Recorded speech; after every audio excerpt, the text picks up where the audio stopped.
Here's what you need to do. You've got to first shave your head. You dress all in black. You've got to wear a white robe, eat only kosher foods. You've got to become a vegetarian. You face Jerusalem. You've got to face India when you pray. You pray only in Hebrew, and you grow a nice big beard. And if you do all of those outward cultural things, you'll discover the God of the universe.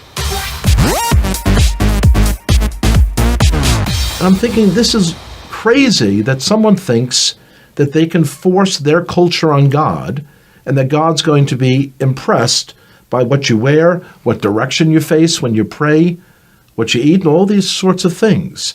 It seemed to me that if there was a God out there who could be known, he should be able to be recognized no matter where I face, no matter how I'm dressed, because he's God. Growing up, we always understood that we had our Bible and the Gentiles had their Bible, the New Testament, and that they were two completely separate books. Because the only people I knew who were believers in Jesus were all people in our public school who were Italian Catholic, I imagined that Jesus was Italian.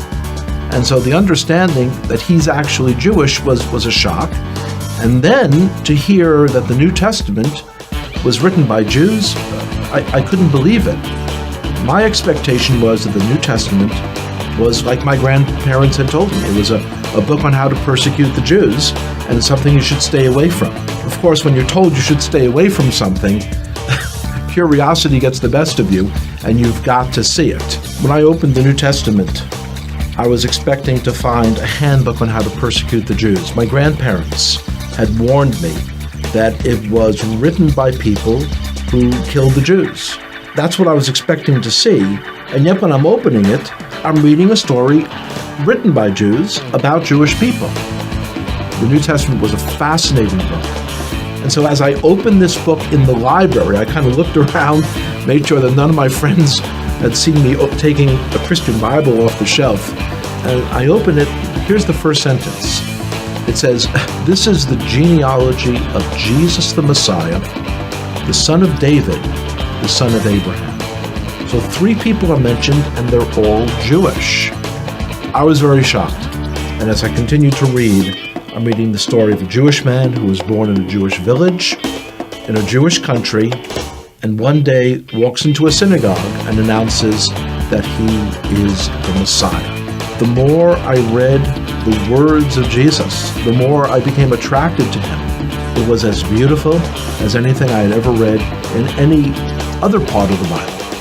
As I came to faith that Yeshua, that Jesus was the Messiah, it was clear that that was the most Jewish thing I could do. This is not a person who's a renegade to our people. This is the one who was promised in our Bible, the 53rd chapter of Isaiah. It is astonishing. If you would just read that chapter, just without the Bible being around it, you would say, oh, this is some Christian Bible. This is Jesus. When you realize, though, that it's in the middle of our Bible, our Jewish Bible. When I first came to faith, I dared not tell my father, because this is a time period in the 1970s when there were lots of gurus and cults, and he was very concerned about me getting involved in some crazy sect and going off someplace. So I waited for months, and when I finally told him, he was very skeptical. On his own then, he started to read about Jesus as well.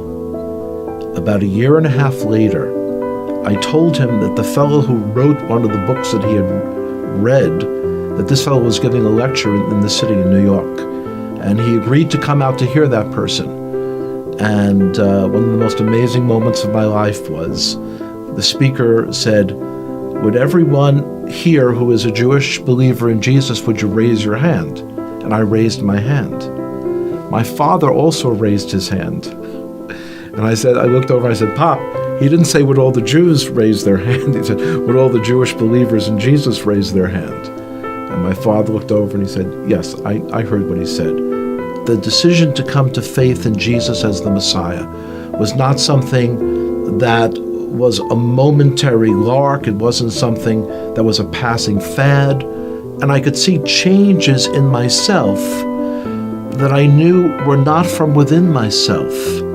I had kind of tapped in to a truth for our Jewish people that was very powerful.